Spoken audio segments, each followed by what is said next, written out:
राधे राधे मेरे प्यारे दोस्तों। आशा करती हूँ आप सब स्वस्थ और मस्त होंगे और अपने अपने काम में व्यस्त होंगे। आज मैं फिर से आप सबके लिए एक नई कहानी लेकर आई हूँ।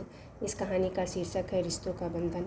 कि जैसा कि मैं हर बार अपनी कहानी में को शुरू करने से पहले बोलती हूँ कि कोई भी कहानी यूँ ही नहीं बन जाती। हर कहानी के पीछे कुछ न कुछ गहरी बातें, समस्याएँ, सीख, दुख, प्यार, समर्पण की भावनाएँ ज़रूर छुपी होती हैं। इन्हीं सब के मिश्रण और सोच से जो तैयार की जाती है और लिखी जाती है, उन्हीं को हम सब कहानी का रूप देते हैं। कहने का मतलब है उन्हीं को हम कहानी कहते हैं। तो अगर यह कहानी आप सबको अच्छी लगती है तो प्लीज़ मेरे चैनल को लाइक और सब्सक्राइब ज़रूर करिए। तो शुरू करती हूँ अपनी यह एक छोटी सी कहानी जिसका शीर्षक है रिश्तों का बंधन। जैसा कि आपने हर बार सुना होगा कि औरत को बहुत सारे रिश्ते निभाने पड़ते हैं।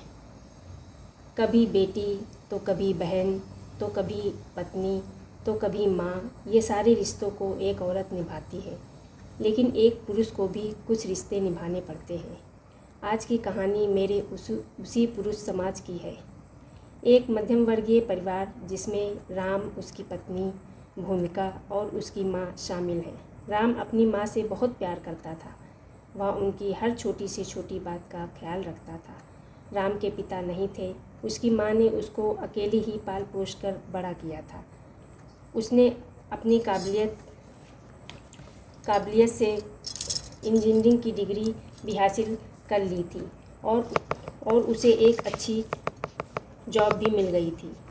जब वह ऑफिस से घर आता था तो उसकी ज़बान पर एक ही नाम होता था, उसकी माँ का। उसकी माँ भी उससे उतना ही प्यार करती थी जितना कि वो। सब कुछ अच्छे से चल रहा होता है। एक दिन उसकी माँ उससे कहती है, बेटा अब मैं बूढ़ी हो गई हूँ। मैं चाहती हूँ कि घर की देखभाल करने के लिए तुम मेरे लिए एक बहू ले आओ। हालांकि वो मना करता है, कहता है कि माँ जब तुम हो तो मुझे किसी की ज़रूरत नहीं। लेकिन माँ जब नहीं मानती है तो वह उसको शादी करनी ही पड़ती है। और ऊपर वाले की कृपा से उसको पत्नी भी बहुत अच्छी मिल जाती है। उसका नाम भूमिका होता है।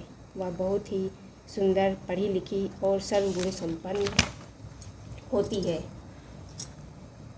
उसकी माँ का बहुत अच्छे से ख्याल रखती है। लेकिन जैसे कि आप सबको पहले ही बताया था, वह जब ऑफिस से लौटता था तो अपनी माँ को ही सबसे पहले आवाज़ देता था। उसकी वही आदत आज भी थी। हर काम में पहले माँ फिर पत्नी। एक दिन उसकी पत्नी राम से बोलती है, मुझे कुछ पैसे चाहिए, मैं मार्केट जा रही हूँ। अगर कुछ अच्छा लगा तो मैं अपने लिए भी कुछ ले लूँगी। फिर वह कहता है कि जाकर माँ से पैसे मांग लो। मैं सारी तनख्वाह माँ को दे देता हूँ। फिर वह बोलती है, मुझे रोज़ रोज़ माँ से पैसे मांगना अच्छा नहीं लगता है, तुम रहने ही दो कुछ देने को। इतना कहकर वह चली जाती है। एक दिन राम अपनी पत्नी से कहता है कि शाम को तुम तैयार रहना, हम सब कहीं घूमने चलेंगे। वह कहती है ठीक है। फिर जब वह शाम को लौटता है तो माँ को आवाज़ देता हुआ बोलता है, माँ जल्दी से तैयार हो जाओ, हम लोग आज बाहर घूमने के लिए चलेंगे। फिर सब लोग गाड़ी में बैठने लगते हैं। उसकी पत्नी आगे बैठने लगती है तो वह कहता है, तुम पीछे बैठ जाओ, माँ को आगे बैठने दो। उसे यह बात अच्छी नहीं लगती है, लेकिन वह कुछ नहीं बोलती है और चुपचाप पीछे बैठ जाती है। लेकिन यहीं से उसके व्यवहार में भी बदलाव आने लगता है। वह राम से कहती है कि मैं यह नहीं कहती कि तुम अपनी माँ का ख्याल मत रखो, उनकी बात मत सुनो, लेकिन आपके जीवन में मेरा भी कोई महत्व होना चाहिए। यह ज़िंदगी हम दोनों की भी है। मुझे भी आपके साथ अकेले जाना, आपके साथ समय बिताना अच्छा लगता है। क्या कभी कभी हम दोनों ही घूमने नहीं चल सकते? तो वह कहता है, कैसी बात कर रही हो। माँ को यहाँ अकेले छोड़कर हम दोनों घूमने के लिए चले जाएं तो भाई यह मुझसे नहीं हो पाएगा। तुम्हें मेरे साथ ज़िंदगी ऐसे ही बितानी पड़ेगी।